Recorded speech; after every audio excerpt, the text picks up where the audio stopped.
A racing heart, sweaty palms, a jolt of adrenaline. These are just some of the physical responses to a stressful situation. But once a tense moment has passed, the human body typically starts to transition back to its normal resting state. However, for survivors of a major traumatic event, these reactions can continue for weeks or months on end as a lasting reminder of the pain endured. Dr. James S. Gordon is well acquainted with this problem through his experiences in helping people who have suffered major psychological trauma. Gordon is a psychiatrist and the founder and executive director of the nonprofit Center for Mind-Body Medicine in Washington, D.C. He's also a clinical professor at Georgetown Medical School and author of The Transformation: Discovering Wholeness and Healing After Trauma. You might be wondering, what does the word trauma really mean? Trauma is a Greek word. It means injury. It's injury to our body, to our mind, to our spirit. It's what comes to us as a part of being a human being. Gordon says most people will experience some level of trauma in one form or another during their lives. This can be the loss of a loved one, dealing with cancer or a divorce, or even finding yourself in an active shooter setting. Regardless of the underlying cause, it's helpful to grip the enormous impact these situations have on the human body and psyche before they come our way. The results of trauma are that it disrupts our lives in a variety of ways, causes chaos, may cause us to shut down emotionally, to become more anxious and fearful and hypervigilant, to have difficulty sleeping. It disrupts every psychological and biological and social function. And I think the important thing to note is that it's going to come to all of us sooner or later, if not early in life because of discrimination or poverty or a family that's neglectful or abusive. Likely will come during adulthood as we deal with the crises of adulthood. Well over 50% of marriages in the United States end in divorce. I've never seen a divorce that wasn't traumatic. In a group demonstration led by Gordon, he highlights that trauma can strike anyone. Doesn't matter where you come from, your age, ethnicity, or race.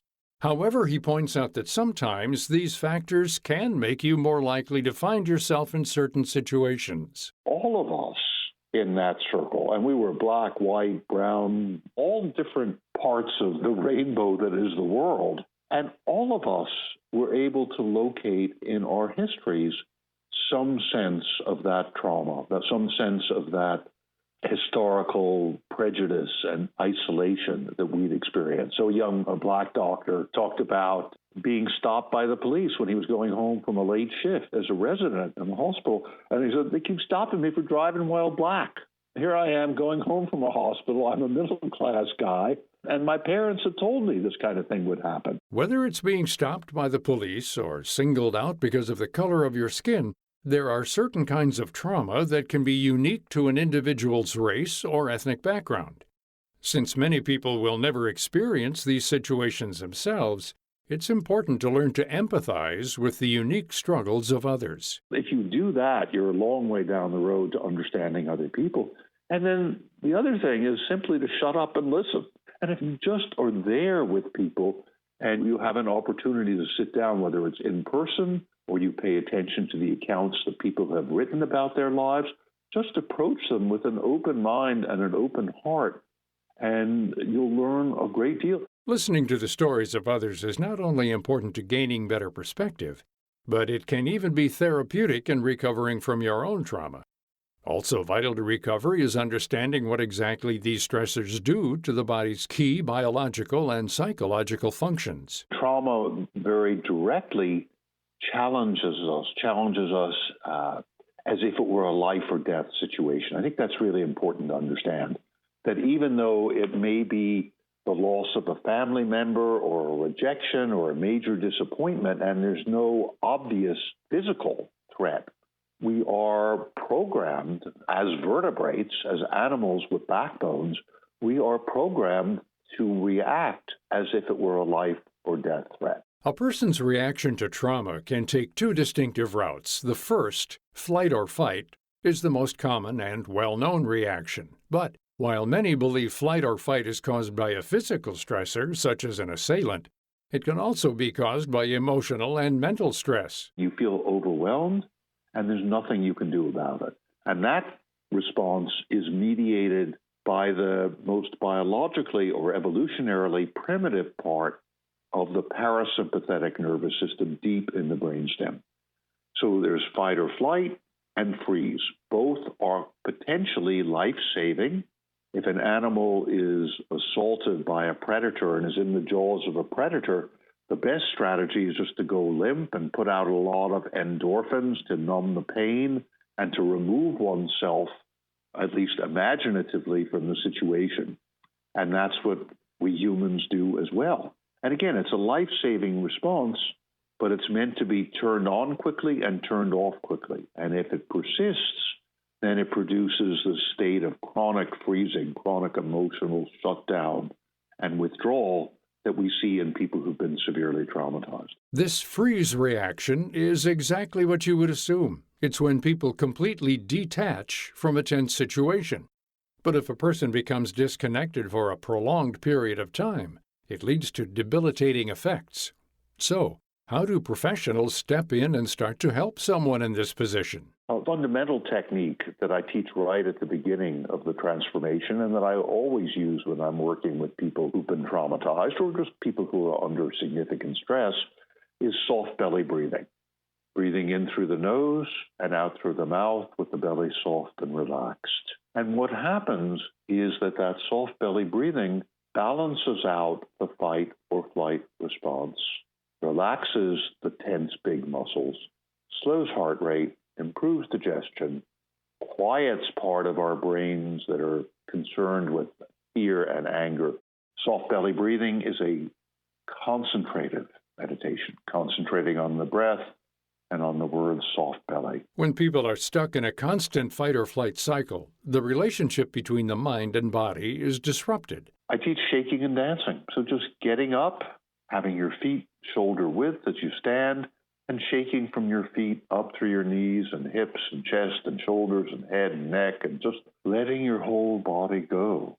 And that breaks up the fixed patterns that come, fixed physical, fixed mental patterns, the fixed shutdown state that keeps us not only from smooth physical functioning and from use of our mental faculties, but also keeps us from appreciating our spiritual connection. And so that work of shaking begins to open us to the spiritual, as well as restoring physical and psychological balance. Knowing how to deal with prolonged trauma is an important step in recovery, but to do so, you also have to recognize the lesser-known types that can occur. Gordon argues that some trauma is felt not only directly by the survivors of an event, but indirectly through the ripple effects it has on our society.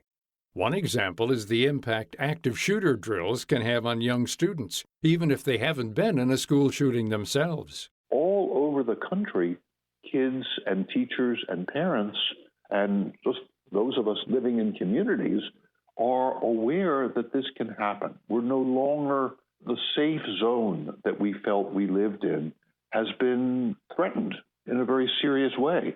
And the reminders, the active shooter drills that are going on in schools everywhere in the country are reminding kids and teachers and parents continually of this threat. So the threat level is up. So, what advice does Gordon have for living in today's world, where disturbing news seems to be lurking in every corner? How do we come together to heal as a country? I think it's very helpful and healing not only to connect with people who share our perspectives, but also to connect in as loving and open-minded and open-hearted a way as possible with people who may differ from us, that we need to start bridging these gaps. And that is also a way to overcoming our trauma, because we're all affected, no matter what our ethnicity or political persuasion or age, we're all affected by this nationwide trauma that's being produced every day. To learn more about this topic and our guest, Dr. James S. Gordon, visit viewpointsradio.org. Also find his book, The Transformation, Discovering Wholeness and Healing After Trauma, on Amazon.com, or request a copy through your local bookstore. For more behind the scenes, check out Viewpoints Radio on Twitter, Instagram, and Facebook. This segment was written and produced by Kate Novak and Amira Zaveri. I'm Gary Price.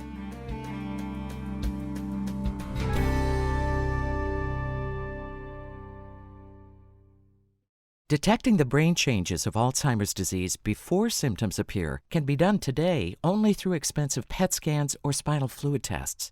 But researchers are homing in on a simple, inexpensive blood test that might spot changes up to 20 years before symptoms appear.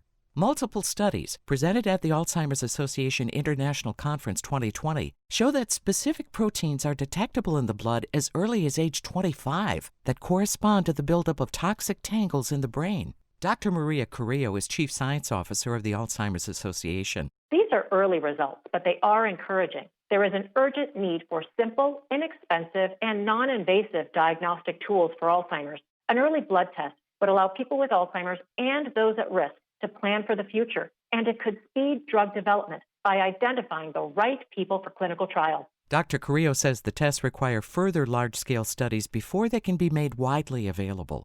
Find out more at alz.org. According to the FBI, one home burglary occurs every 26 seconds in the U.S., leaving many homeowners wondering how they can increase their safety and security.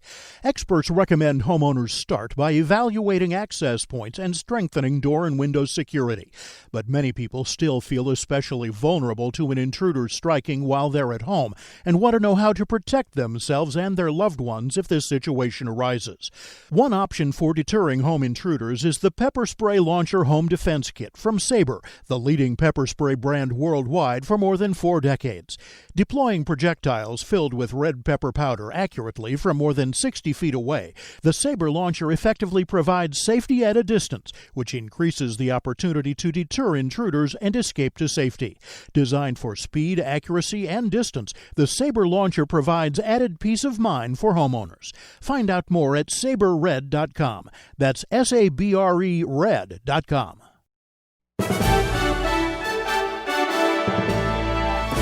And that's Viewpoints for this week. Viewpoints is a production of MediaTrax Communications. Follow us on Twitter, Facebook, and Instagram to learn more about upcoming shows. And find a library of past programs on Apple Podcasts, Google Play, and Spotify. Plus, you'll always find previous segments and more information about our guests at viewpointsradio.org. Join us again next week for another edition of Viewpoints. Coming up on Viewpoints. It is a complete myth that you have to do it for any period of time. The test is living together and holding yourselves out as what used to be husband and wife. What should constitute as a legal partnership? Then, one of his most famous sayings was, if you can state a problem, you can solve it. That was sort of the mantra for his life. How the invention of the Polaroid turned weeks into seconds. I'm Marty Peterson. and I'm Gary Price. These stories in depth on your public affairs magazine, Viewpoints.